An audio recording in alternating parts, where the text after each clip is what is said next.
Chapter 27, the Sacrament or Eucharist of Heathen Origin.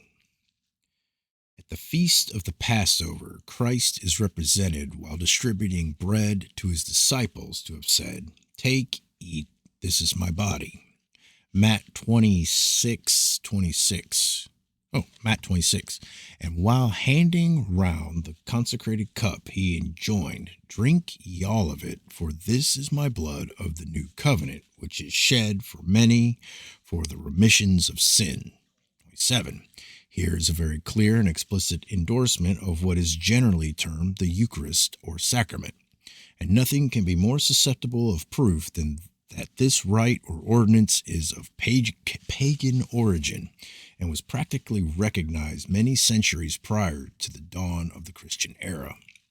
So we observe by the text above quoted, the Christian Savior and lawgiver copied or reproduced an old pagan rite as a part of his professedly new and spiritual system, one of the most ancient and widely extended formulas of pagandom.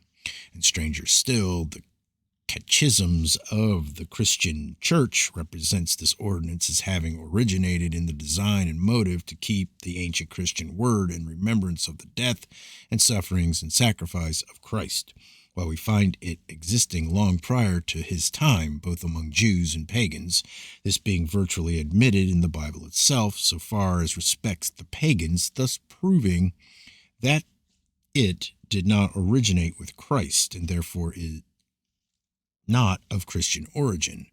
For in Genesis 18 we read, "And Melchizedek, king of Salem, brought forth bread and wine, and he was the priest of the Most High God," because the Melchizedek here is spoken of the representative as being a priest of the Most High God, and showed so much respect to Abraham, it is presumed and assumed by Christian writers that he was a Jewish priest and king. And Mr. Faber, Volume 1, page 72, calls him an incarnation of the Son of God. But there is no intimation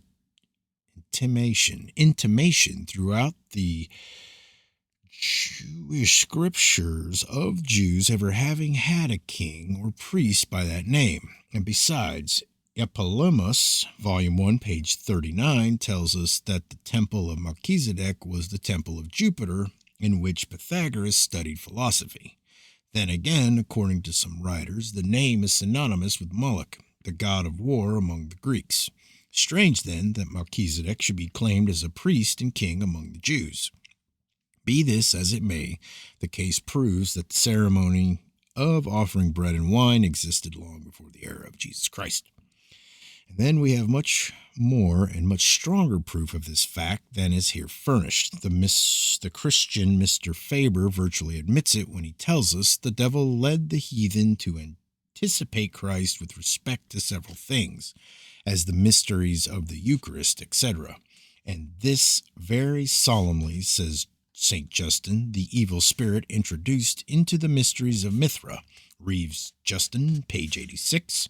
Mr. Higgins observes, "It was instituted hundreds of years before the Lord's death took place. Amongst the ancient religious orders and nations who practiced this rite, we may name the Essenes, Persians, Pythagoreans, Gnostics, Brahmins, and Mexicans. For proof of this existence and antiquity among the last named nation, we refer the reader to the Travels, Chapter 2, of that Christian writer, Father Acosta. Mr. Morales, in his memoirs, page 215, quotes Tibelius as saying the pagan appeased the divinity with holy bread. And Tibelius, in a panegyric on Marcella, wrote, "A little cake, a little morsel of bread, appeased the divinities." And here we discover the idea which originated in the ceremony. It was started, like animal sacrifices, for the purpose of appeasing the wrath or propitiating the favor of the angry gods, tracing the conception still further in the rear of its progress and apparently to its primary inception. Mr. Higgins observes the whole Paschal Supper, the Lord's Supper with the Christians, was in fact a festival of joy to celebrate the passage of the sun across the equinox of spring. We find one pagan writer who had intelligence enough to ridicule the senseless ceremonial custom called the sacrament. Cicero, for some 40 years before Christ, shows up the doctrine of the sacrament or substantiation in its true light. He asks, how can a man be so stupid as to imagine that which he eats to be God? A writer quoted above says, Mass, or the sacrifice of bread and wine, was common to many ancient nations. Anak, Volume 2, page 62. According to Alantona, the ancient Brahmins had a kind of Eucharist called prasadim. And the same writer informs us that the ancient Peruvians, after sacrificing a lamb, mingled his blood with flour and distributed among the people. Writers on Grecian mythology relate that Ceres, the god of corn, gave her flesh to eat, and that Bacchus, the god of wine, gave the blood to drink. Nor is there any evidence that Christ and his followers made a better use or different use, or a more spiritual application of the sacrament, a ceremonial offering of bread and wine, than the pagans did, though some have claimed this. It was a species of symbolism with both, notwithstanding Mr. Glover, a Christian writer, declares that in the sacrament of the altar are the natural body and blood of Christ, verily indeed. See Glover's remarks on Bishop Marsh's compendious review.